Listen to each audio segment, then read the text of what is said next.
అండి, బండి మీద బజ్జీలు ఎలా చేసుకోవాలో ఈరోజు మన వీడియోలో చూసేద్దామా. ముందుగా ఈ బజ్జీలు చేసుకోవడం కోసం రోట్లో వాము, ఉప్పు, శనగపిండి వేసుకొని మొత్తం దంచుకొని పక్కన పెట్టుకోవాలి.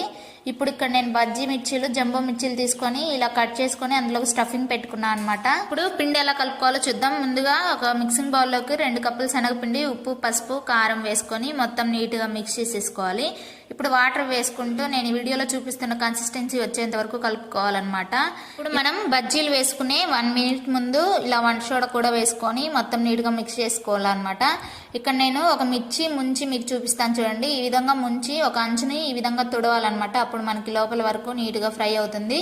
ఇప్పుడు బాగా హీట్ మీద ఉన్న ఆయిల్లో స్టవ్ని మీడియం ఫ్లేమ్ మీద పెట్టుకొని బాగా బ్రౌన్ కలర్ వచ్చేంత వరకు ఫ్రై చేసుకున్నామంటే మన బజ్జీలు రెడీ.